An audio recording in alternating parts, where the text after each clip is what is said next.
자, 지난 밤 사이에 미국 증시가 사상 처음으로 만선, 그러니까 특히 나스닥 지수가 만선을 장중 한때 돌파하게 됐습니다. 완삭 시대가 열릴 것이냐 이런 기대감이 높아지고 있는 가운데 뉴욕 증시의 마감 동향부터 살펴보도록 하겠습니다. 장혜진 앵커 3대 지수가 어떻게 마감되는지 정리해 주시죠. 네, 현지 시간 9일 미국 3대 지수는 혼조로 마감을 했습니다. 이 가운데 경제 재개에 따라 기술주가 강세를 보이면서 나스닥 지수가 장중 만선을 반짝 돌파하기도 했는데요. 시장에서는 최근 이 급등에 대한 숨고르기로 하락 출발을 해서 전 세계 경제 재개 상황과 코로나19의 재확산 여부 또 지표에 주목을 하는 모습이었습니다. 지난주 발표된 5월 고용 지표가 예상보다 좋았던 것으로 나타나면서 경제가 빠르게 반등할 수 있다는 기대감을 키워 시장에서는 가파른 상승세를 볼 수 있었는데요. 이에 따른 차익 실현 조정이 나오고 있다는 전문가들의 분석입니다. 이들은 이 고용 지표가 연준이 빠른 정책 결정에 나서지 않아도 되도록 시간을 벌어줬다고 평가를 했고요. 현재 열리고 있는 FOMC 회의에서도 연준이 금리의 변화를 주지 않을 것으로 내다봤습니다. 코로나19로 도입된 자산 매입 프로그램에도 큰 변화는 없을 것이란 전망이 대체적입니다. 회의 결과는 현지 시간 10일에 발표가 되니까요. 연준이 이번에 과연 수익률 곡선 제어나 포워드 가이던스 강화 등의 정책을 내놓을지 내일 나오는 대로 소식을 전해드리도록 하겠습니다.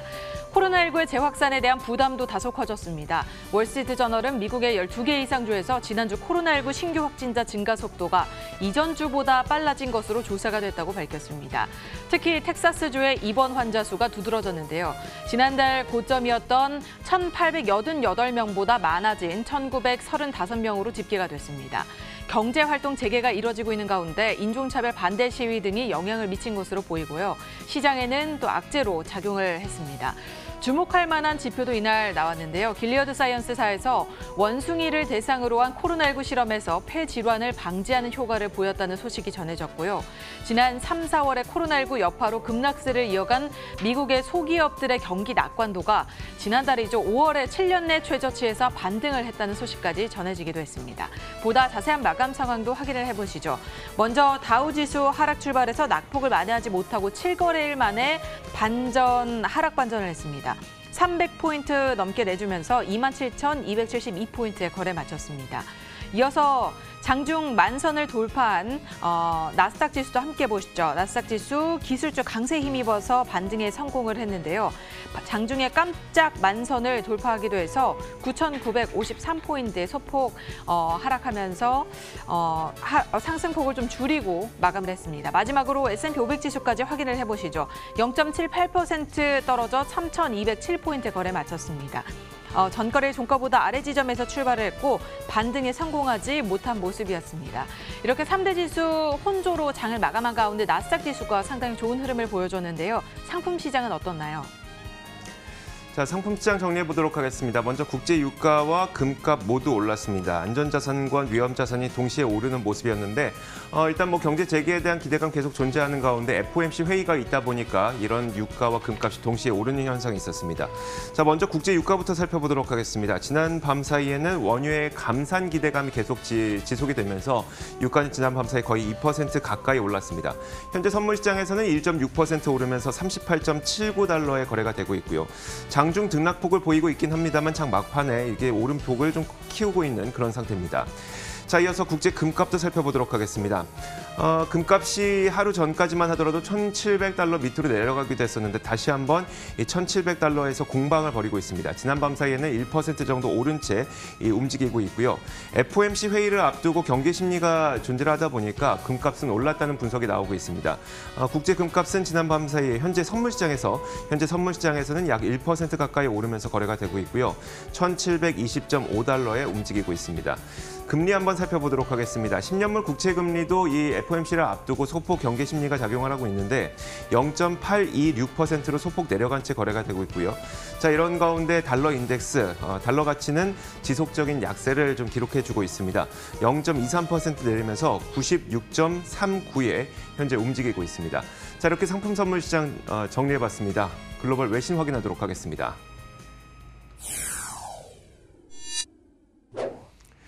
자, 첫 번째 외신부터 장혜진 앵커가 소개해 주실까요? 네, 미국의 소액 투자 어플리케이션인 로빈후드에서 로빈후드를 활용해서 시장에 뛰어든 개인 투자자들이 시장이 다시 한번 저점을 확인할 것이다라고 주장했던 억만장자 헤지펀드 매니저들과는 달리 시장이 회복세를 보이자 현금화 타이밍을 잡아서 상당히 돈을 벌고 있다는 소식이 전해졌습니다. 최근 로빈후드 측은 집콕주와 항공주, 또 카지노, 호텔 등의 코로나19 여파를 비켜가지 못하고 급락한 종목들과 이 집콕주를 위주로 신규 투자자들이 상당히 몰렸다고 분석을 했는데요. 신규 투자자들은 지난 2달간 가장 큰 회복세를 나타내는 주식을 거래 수익을 본 반면에 상당히 오랜 기간 이 시장을 경험해왔던 월가의 베테랑들은 곤혹을 겪고 있다는 평가를 내놨습니다. 넥서스 전략사의 CEO는 일단 접근하자는 관점이 이런 수익률을 시장에서의 전반적인 상승틱을 이끌어가고 있고 또 수익률을 이끌어가고 있다라고 분석을 했는데요. 이에 따라서 시장에 대한 수요가 불붙듯이 급증을 했다고 말을 했습니다. 특히 전설로 불리는 워렌 버핏 같은 경우에는 팬데믹 기간에 항공주를 매도를 했는데 항공주로 개인 투자자들이 돈을 벌었다고 하니 참 아이러니한 현상이 일어나고 있다면서 로빈후드에서 이러한 개인 투자자들의 투자 성향이 두드러졌다는 소식을 전했습니다. 자, 방금 들었던 것처럼 개인 투자자들, 특히 미국의 개인 투자자들까지도 굉장히 큰 돈을 벌긴 했습니다만 생각하지도 못했던 이 반등장에 미국 개인 투자자들이 요즘에 파산 보호 신청을 했던 기업들로까지 크게 몰리면서 요즘에 CNBC의 매드머니 유명 진행자인 짐 크레이머까지도 어제는 좀 조심해야 된다라고 경고를 내리기도 했습니다. CNBC 기사 내용을 한번 살펴볼 텐데 제목부터가 이렇습니다. 당신의 주식을 터뜨릴 수 있는 가장 핫한 방법, 이래서 파산에 베팅하라라고 비꼬는 기사를 내놓은 건데요. 제목은 이건 비꼰 겁니다. 진짜 파산에 베팅하라는 게 아니고요.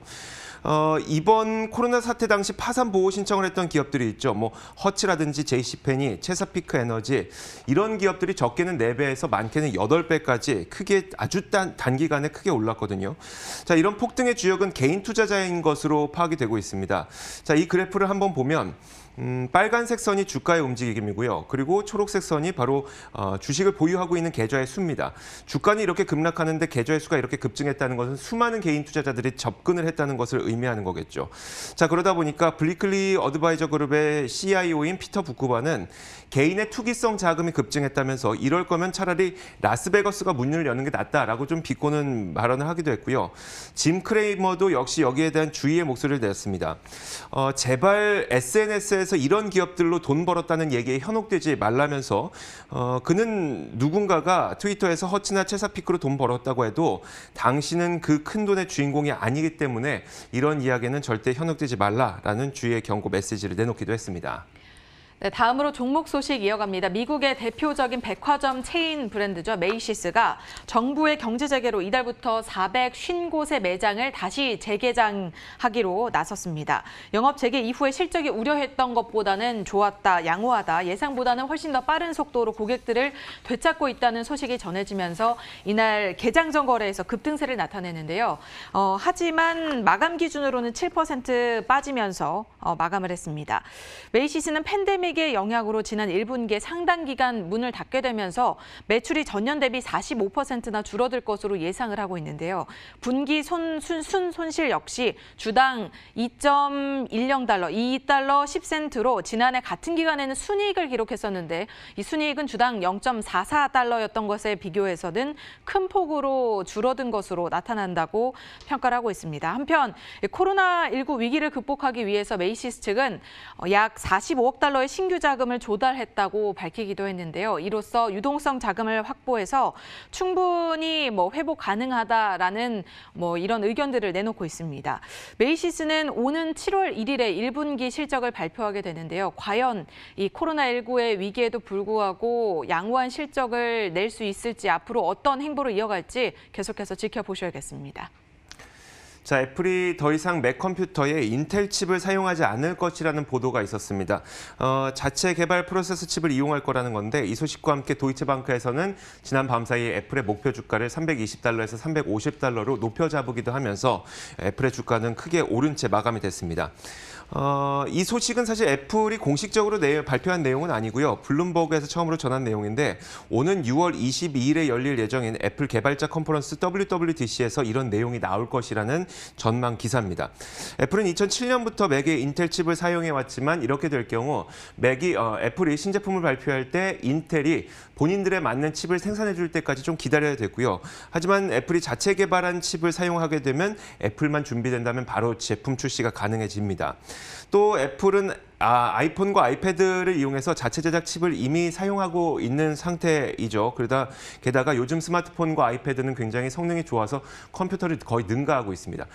본인들이 자체 개발한 칩도 이제는 컴퓨터에 사용할 만큼 된다는 의미이기 때문에 이런 소식이 나왔는데 과연 6월 22일에 진짜 이 소식이 나올지 한번 지켜보시는 것이 좋을 것 같습니다. 자, 이렇게 글로벌 외신 살펴봤습니다. 맨해튼 나우 이어가도록 하겠습니다.